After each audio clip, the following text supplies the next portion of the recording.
How do I become an Ethereum node validator?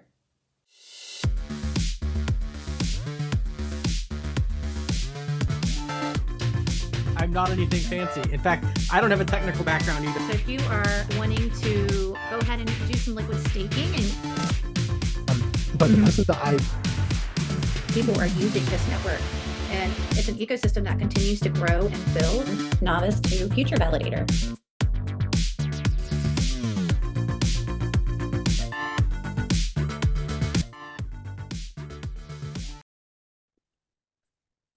All right, well, hello everyone, and welcome to today's episode. I'm thrilled to introduce our special guest, Superphiz. He is a prominent figure in the ETH staking community. Superphiz is deeply immersed in the world of ETH Solo staking, and he is on a mission to drive forward a more decentralized beacon chain. What's even more inspiring is his unwavering dedication to educational initiatives, making staking accessible to one and all. His message is powerful. One, he believes that home staking has never been more within reach. Today, we embark on an exciting 5-part series titled The Novice Guide to Becoming a Rocketpool Node Validator. But here's a twist. I myself come from a non-technical background. I actually work in healthcare. And in this series, I will be sharing my journey from novice to future validator as I explore the world of Ethereum proof of stake and the Rocketpool protocol. The goal is to demystify this complex topic and in the process to help others navigate the intricacies of staking. Today, I'm joined with Superphiz, who will guide me on my journey, helping me transition from being a novice to understanding the hardware and ultimately getting up and running on the testnet in the next few weeks. So, Superphiz, are you ready to take on this exciting challenge? I'm ready. That was kind of intimidating though. Like that that's a high bar, and I'm not anything fancy. In fact, I don't have a technical background either. I'm a school psychologist, school counselor, and I just sort of Really? like, here I am. Yeah. You kind of just fell into it. Okay, well, good. I actually have a PowerPoint that I'm going to pull up. Let me just share my screen here. All right, can you see I that? love how, yeah, you're so prepared. I like, try. no one is ever this prepared. Okay, well, I try. Thank you. I really appreciate it. All right, so we'll go ahead and get started in this series. And the first thing, I have a very, very serious question for you. First of all, I was on the community Rocketpool Discord, and I found all these logos and JPEGs, and apparently you are quite the popular meme. I didn't realize that. I have to ask you, the octopus. What is the reasoning behind the octopus? So I chose it. So I've been in crypto a long time, and I've always, maybe even before that, I've always thought of myself as doing a lot of things at the same time. My fingers are in a lot of different places. Okay. And so I've become laser focused on kind of Ethereum, but even in Ethereum, like, I still have a lot of different interests. And so the octopus symbolizes my many interests. Interesting. Well, I have an interesting fact for you. I actually have a pet octopus. I have a saltwater aquarium. So I wanted to show you. This is Ozzy, my pet octopus here in the left-hand corner. Oh my. And he's pretty amazing. Very long story, but I actually had 2, but Ozzy ate Zola, my other octopus. I didn't mean to have 2. It just kind of happened because I thought he disappeared from the tank. But anyways, I love octopus. They're fascinating creatures. They're very smart. They actually have 3 hearts, and they actually have 9 brains because all 8 of their legs are connected to their nervous system. So they're pretty amazing. You can actually train them, and you can teach them to catch a ball and do tricks, and they're really cool. So just a little fun fact. Yeah, that's I mentioned to have a background in school psychology. I used to have this fascination with intelligence, and that was one of the things that drew me to octopi. Like, they're very smart. So smart. Yeah. And yeah, so that's so exciting. Well, the octopus is my spirit animal a little bit because they're very smart. And they're one of the oldest creatures in the sea. So well, it's interesting in crypto. Like, in the normal world, I'm a relatively bright guy. In the crypto world, I'm like, bottom tier. So it's funny, like, depending on what your environment is, what your ability is. So that's amusing. Yeah.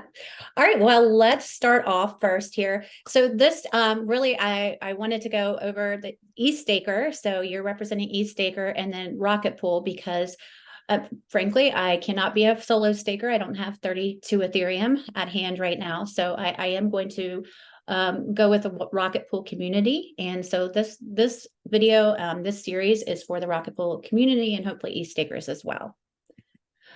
Okay, so 60 seconds, just I wanted you, why should anyone stake from home? Just a 60-second, ready, set, go. I can do it in like 2 seconds. We're building a decentralized network, and you can't build a decentralized network without decentralizing the network. And everyone wants it to be easy, but decentralization is not easy. It is an actual responsibility of people on the network to build the network by decentralizing it. And that's where it gets to people like us. It's better to stake from home than somewhere like Amazon because even they centralize services. And so if you're staking from home, you are truly decentralizing the network in the best way. Very Did I nice. do it? You did it. You did it. Great job. All right, so here are our training objectives today. I briefly want you just to tell me a little bit about you, your background, your story, and then we're going to actually get on wherever you think, and I'm going to buy my hardware today. You're going to help me with that, which is exciting. Yeah. I'm excited. We're going to go over the setup, like how the heck do I plug this in? Maybe go over the consensus and execution clients, briefly go over and maybe briefly go over security, and then I have a game for you at the end. Wow, like I said, this is the most organized anyone I've ever spoken with is. So well, I'm thank absolutely you. blown away. I appreciate it. All right, well, so this is you. I'd like you to kind of tell me your story, your background. You told me that you're a child psychologist, which is pretty amazing. How did you get into staking, cryptocurrency, Web3? Just kind of tell me your story. Yeah, sure. So I have always been a technologist ever since I was a kid. And I got to college, and in college, this is the truth, even though it's embarrassing. In college, I was mostly interested in meeting girls. I was not as interested in like studying. So I went for easy majors, and the easy major for me at the time was psychology. I was still very interested in technology. I ran a server in my dorm room, but it just seemed like computer science classes just required too much work. And so I went the psychology route. I ended up getting a master's degree and educational specialist degree in school psychology.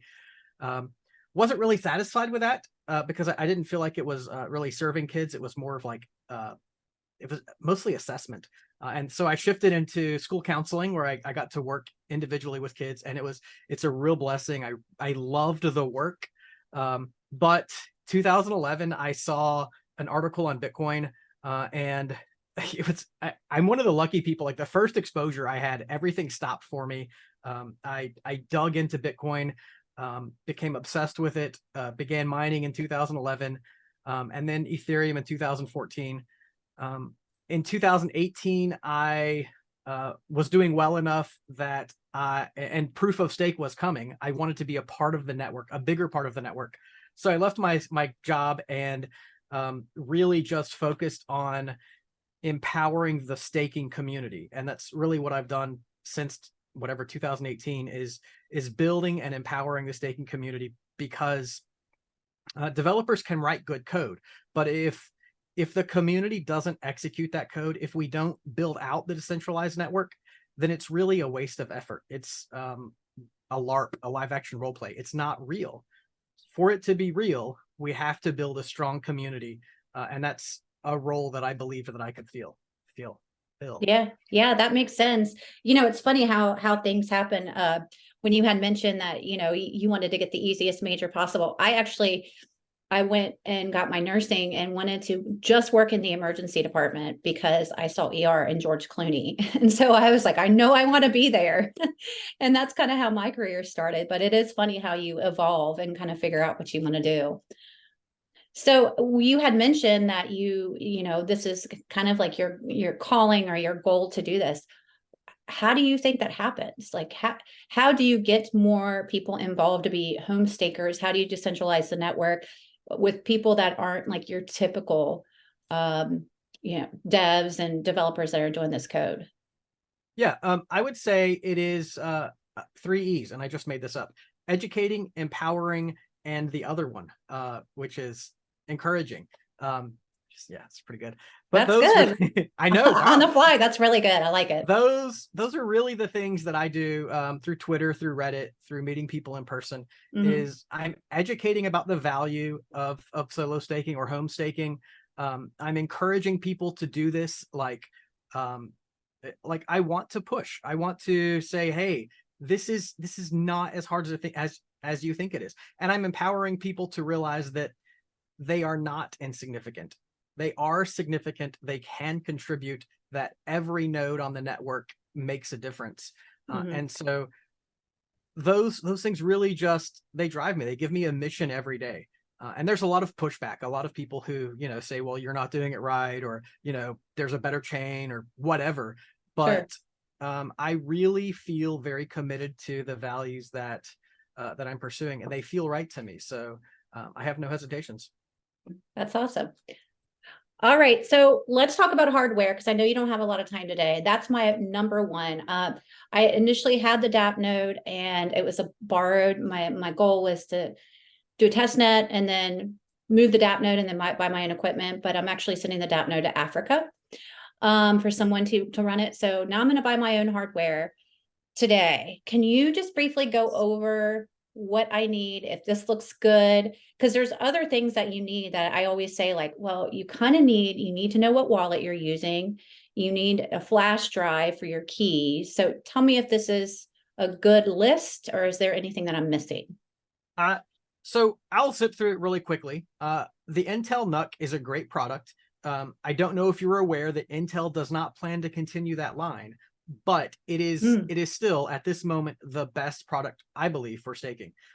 And so I suggest, for the balance of cost and speed, that you look at something like a NUC 11 with an i7 processor. And that's going to set you back probably $400 or so, give or take, $1,000. And so 32 gigs of RAM, I encourage one stick of 32 gigs of RAM. And I love the Corsair Vengeance RAM. You'll want to make sure that you get the laptop version of that RAM, because the form factor of a NUC is the same as a laptop. You can easily buy the wrong size. But yeah, if you type in Amazon, yeah, I see it.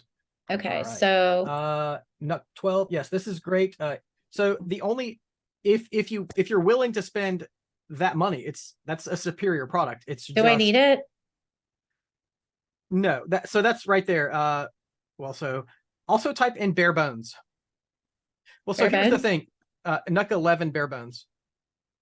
And here's, I think you or most people can install two parts into the NUC. And if you've seen, yeah, I can. It's the RAM and the hard drive. It's very I easy. did that. And the reason I do that is because if you buy it bundled, you don't know what you're getting. You don't know the quality of those parts, and you actually need a quality hard drive and a quality RAM. Yeah, I did a little bit of proof of work. On a side note, I also am an educational affiliate at the Crypto Economics Lab at the University of Cincinnati. So that's my little side thing that I do. So I'm fine with completely taking the hardware off, throwing some screws off, adding some stuff. If it's going to save me some money, I'll definitely do it. Yes. Well, and so not necessarily cheaper, but you're getting the value of the parts rather than profit going to the person who put junk in your Yeah. So that's what I'm looking at, the 489 or something like that. 474 Intel. Oh, well, that's a sponsored link. I avoid sponsored links. Yes, that's exactly what I'm looking for. It is Intel NUC 11. It's got the i7 processor, and it has no extra kit in it. So yeah, that's probably what I would snag. Okay. All right, done. Next. And so next, your sheet showed a 1 terabyte drive, and 2 terabytes is actually the minimum. Okay. Yeah, in fact, I'm at the point now where I recommend 4, because you will have to they do get more expensive, but it's a cost thing. If you type in Samsung 990 Pro, the latest version of the Samsung line of drives, And I checked recently because I thought, you know, the older versions would be cheaper. It turns out I would definitely buy a 990 Pro. Whether you buy a 2 terabyte or a 4 terabyte, that's up to your budget. If you get a 2 terabyte, you're occasionally going to have to prune. So like every 6 months, you're going to need to go offline for 5 hours to prune your drive to save space. Oh, okay. Okay. What's the difference between the 4 terabyte? It's twice as big. No, cost wise. Oh, I don't know. Click on the top one, and it will give you the option to select even a 4 terabyte there. Okay, I see. The second one looks just This as one? valid. 990 Pro. Yeah, and so somewhere on there, you should also see an option to buy the same thing in 4 terabytes. Okay. If you scroll to, Okay, that's fine. I'm going to do the 2 terabytes now, and I'll look at the 4, and then I can decide on my own. It's perfect. From a cost perspective, 2 terabytes is better. From an ease perspective, 4 terabytes is better. Makes sense. Just where it's at. And then the third thing we need is a stick of RAM. And so type in Corsair Vengeance 32 GB laptop. With a Q? Corsair. And then laptop. Oh, laptop. That's just the easiest way to get where we're going. Okay. And so I suggest the second link is 132 gig stick. And the reason is it allows for future upgradability. You may at some point decide you want to add more RAM. Oh, I see. And Okay. you Yeah. haven't used your slots. So that's exactly what I would get. All right. And that's the kit. All right. You add 2 parts and you're up and running. Okay. I can do that. All right. And then I have a USB for, I probably need that for my validator keys, right? No, your validator keys, well, to transfer them to it. Yeah, I guess I like to use, and I mean, it doesn't matter what you use, but I always kind of keep a couple of these on hand. If I'm transferring secure data, like if I'm moving keys, I'm careful not to let those drives touch multiple machines. Got it. So Okay. I would encourage you to just get a couple that you can use one time. Yeah. And that's just kind of it's just an exaggerated security practice, but it doesn't hurt. They're like $10. So Yeah. Okay. And then, so this is what I have here: the Intel 11, the Samsung 990, yes. and the Corsair Vengeance 721 total. Look good? Yeah. Yes. All right. Perfect. All right. I'm gonna get it today when we get off. Awesome. Perfect. All right. So let me stop sharing and go back. New share, Canva. Okay, so we went over the hardware. That was easy. That was set up. Thank you. I have been looking. They were like, just buy it. There's like 15 Nooks. Which one do I buy? So I appreciate you telling me which one, because I have a wall of like 10 of them back there where I just try different ones because I'm obsessed with them. Oh, really? So you can almost buy any modern Nook and they will all work, but kind of what we get into is the cost effectiveness for what you're getting. Yeah. Okay. Perfect. All right. To be honest, on the testnet, you don't even need to worry about a hardware wallet. Like this is probably naughty, but when I'm learning on testnet, I don't want a lot of security is always best practice, but when it's fake money, it's easy just to learn. Like then you get the flow. So when you're doing it for real, you can take your time and say, well, I know how this works. And then you implement security practice. That may not be best practice, but it's also okay because it's testnet. Okay, perfect. All right, so setup. I get my equipment, plug it in, get it hooked up. Then next, it seems like the best thing is to go into the launch pad. I wanted to talk to you about operating systems because I have a couple options, and then getting into the software and the client diversity. I guess, which one do you think, like, if you're telling somebody to start off, what would be the best way? The standard is generally Ubuntu Linux 2022.04. Okay, I've never used Linux. I have everything Mac. I do have like an old computer that has Word on it that is not used. Okay. That I could maybe use it for. I'm not sure what that has Microsoft Word on it. But you don't need a different computer. You can do all of this on the Nook. No, I know, but I need some kind of interface to be able to Yes. So for my laptop. That's what I'm saying.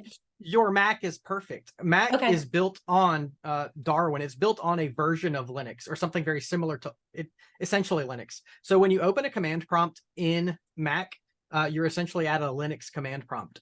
And you'll use a tool called SSH. It means secure shell, and you'll just dial in to your NUC and give directions there. So we call this headless operation.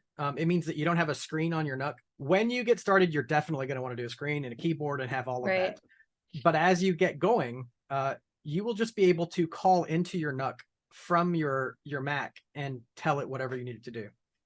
Okay, question on that aspect. Is this, if I use my Mac for other things, do I have to use it separately? Is it something for a security reasons that I should only use my Mac for the NUC, or is it secure to use it? No, so actually, when you go through the Rocketpool installation guide, they're going to teach you how to use two-factor authentication on your phone, so that when you type SSH girl proton at Rocketpool Node, it's going to say, please provide a two-factor verification code from your phone. You'll type that in, and then you have a very secure connection. SSH is actually called secure shell because it is a very hardened way of accessing. It's how every nerd in the world accesses remote systems. So it's all right. So if I'm going to be a super great nerd, then I need to learn Linux and just use Linux on my Mac. So it's not, no, I'm not asking you to learn Linux. You'll use, wait, hold on. You'll continue to run Mac OS, but you can dial into Linux from your Mac. And I'm not really asking you to learn Linux. Learning Linux can be, a very in-depth process. All you'll have to do is copy and paste commands, and they're very simple to copy and paste. So don't feel overwhelmed. Don't feel like you have to take a course in Linux. So many people just follow the walkthrough guides and they begin to learn the things that matter to them. And that's really all you have to do. Okay, perfect.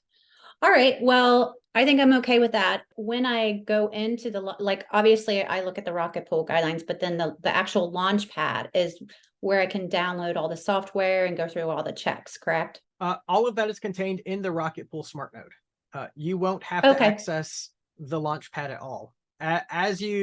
When you run the Rocketpool installer, it will give you an address that you'll deposit your 8 ETH and your 2.4 ETH worth of RPL. And from there, you'll type in Rocketpool minipool create, and it will make the deposit for you. So all of that will happen within the Rocketpool system. Okay, understand. Okay, so the next thing is the client diversity. So I wanted to talk to you about this because I know it's important to have client diversity because obviously if you pick the most popular, it goes down. It's not good for the network. I understand all of that, but then I've never heard anyone kind of go through it as far as which one they like and why they like it better. Obviously the execution layer, I think of as, ETH1, which manages the blocks. And so this, I understand, is probably going to take up more of the storage and memory on my NUC, correct? Because it has all the blocks.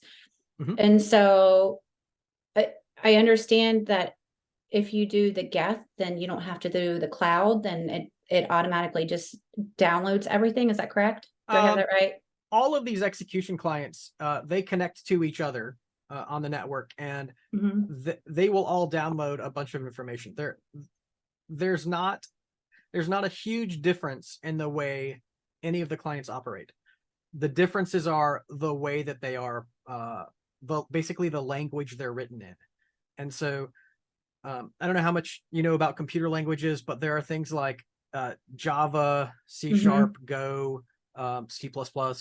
And so these are written in different languages to increase fault tolerance. So if there is a fault in one language, let's say that Geth, which is written in Go, if Go, the language, has a problem, you wouldn't want the entire network to go down. Lighthouse is written in Rust, a totally different programming language. And so if one of them goes down, the other one should be fine.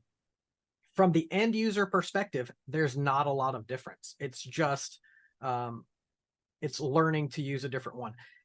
In Rocketpool, all you have to do is type a button. As a matter of fact, it has a dice roll in it that it will say, hey, we selected these two clients for you. Is that okay? And you can hit yes or no. So as the end user, you have zero worries in Rocketpool about which of these you use. Okay, that's good to know. It'll even say, I believe it will say, hey, we randomly selected Prism and we don't think that's great. Can we randomly select something else for you? Okay. Easy. That sounds good. So let me ask you this then, as far as in the Rocketpool, does it ask you what type you want to do, if you wanted to do the cloud server or versus your own node, or do you automatically just go through? It makes the assumption that you're running everything at home. Okay. A cloud. So there are services that you can run Rocketpool on. I'm thinking of one, and I really don't want to give them any advertisement, because it's contrary to the way the network should operate. Right. Yeah. If everyone goes to this cloud provider, then it really is a centralizing service, and the design of Rocketpool is to decentralize. And if it goes down, then you're screwed. Yes. And then you're gonna, not that you're gonna get slashed, but you're not gonna be making, your blocks and everything. So that's definitely not the way I want to go. But I was just wondering how, obviously, if you don't go the cloud route, then you're taking up more memory and more storage on your actual device, right? Processor. That's what the 2 terabyte hard drive is, to store all of that data. Okay. And again, in Rocketpool, you can even type a command. If your hard drive is getting full, you can type a command and it will prune your hard drive for you. There's this really awesome service called the Rocketpool Rescue Node. And so if you're offline to prune, your node can connect to this rescue node and remain online during pruning. It's a community service to kind of empower home stakers to, like, maybe I'm new, maybe I don't have my own fallback node. You can rely on that service. It's a free community service to just make sure that Rocketpoolers are online. Okay. Well, now that you've explained this, it's a lot less intimidating, especially if they're choosing it for me and I don't have to worry about which one's which, then that's kind of helpful. So that's great. Yeah. So this was kind of basically the same thing that I was looking at. Okay. Security wise. So when I think of security, I think of VPN and I think of the storage of my validator keys. Is there anything else security wise? And then obviously you said the 2A, but is there anything when you say security wise of what you're protecting and how you're keeping your security of your node? Yes. So as you follow these Rocketpool docs to set up, they're going to help you secure your node with 2-factor authentication and things. There's one really important thing that you need to do after your node is set up, and that is to set a withdrawal address. And that is usually going to be to a hardware wallet or an offline wallet. The default of Rocketpool is to withdraw to your node address. And that essentially means if someone steals your node, like they steal that computer, that they could also access your funds. God forbid they were able to break through security and get in, which is very unlikely, they would have direct access to your funds. And so what you'll want to do is set a withdrawal address in Rocketpool to an offline wallet, so that if someone was able to get in and they exited your node, or they slashed your node so they could get the money out, the funds would not go to anything controlled by that NUC. They would go to an offline cold storage wallet where they're still yours and they're still safe.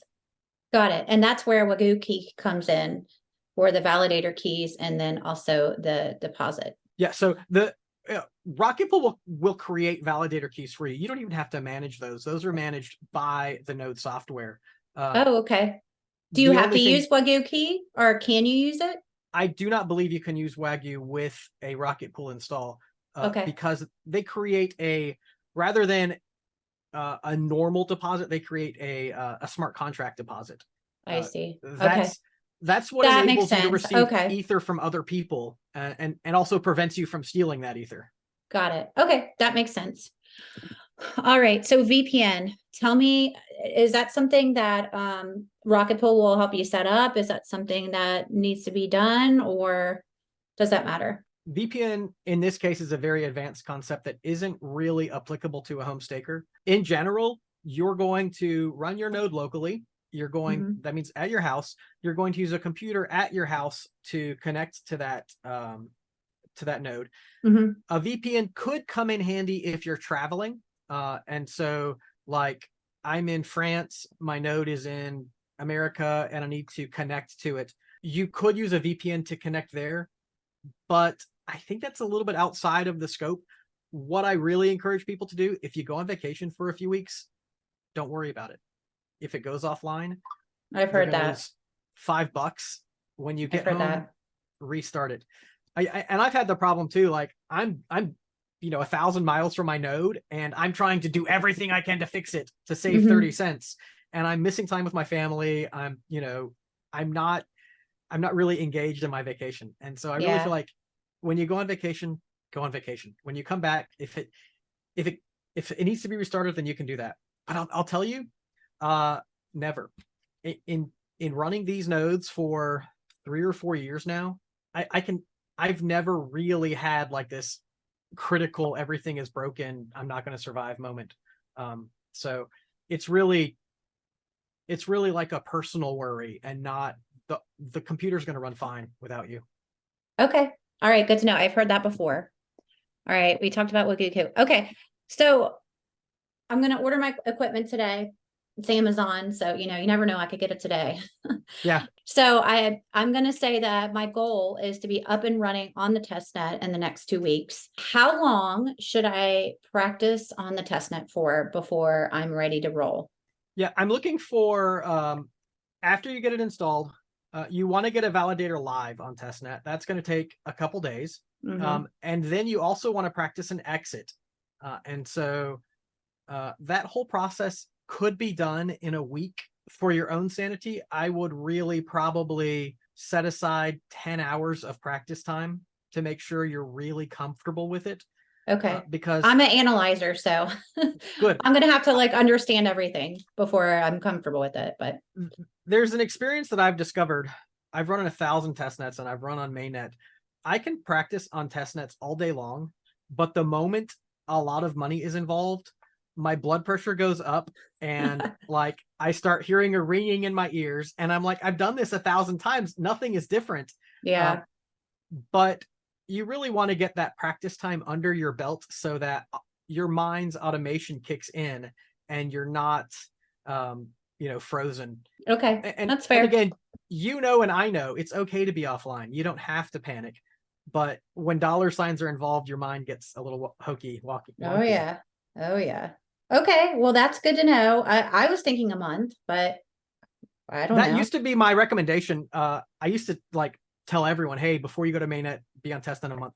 And I just found out people have a different tolerance. Some people, like the moment they get a deposit on Girly, they're like, all right, I'm ready, let's go. If that's your comfort level, then it's perfectly okay. You're not going to wreck anything. So just do it when you're comfortable.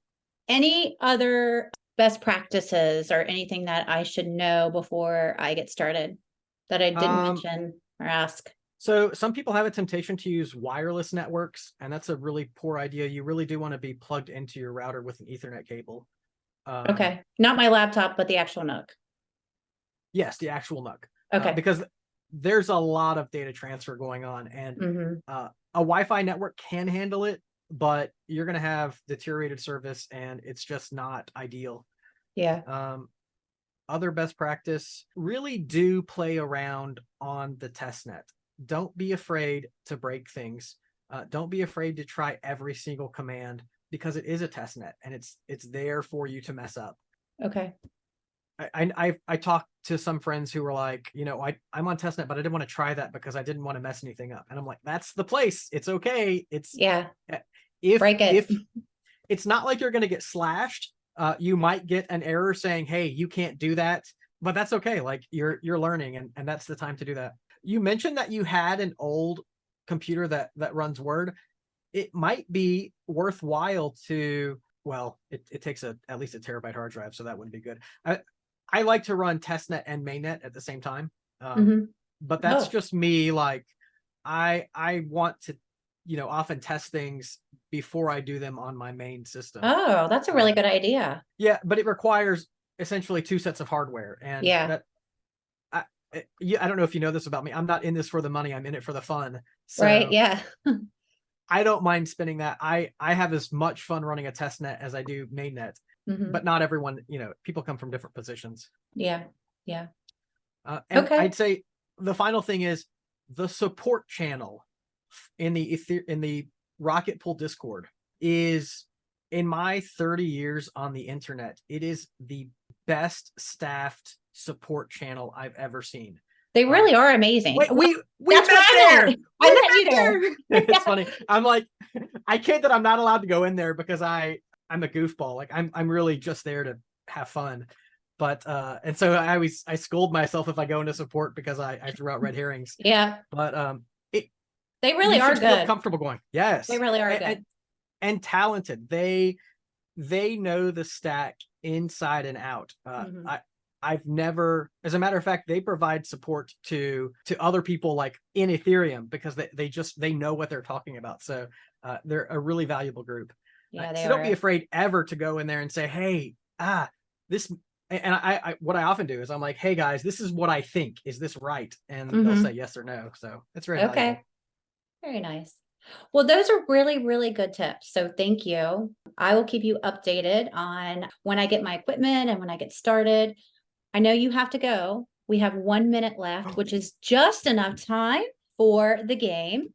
So this is Crypto Lab Speed Scholar. You get 60 seconds. They're just trivia questions. Some are hard, some are easy, some are abbreviations. If you don't know it, just say pass.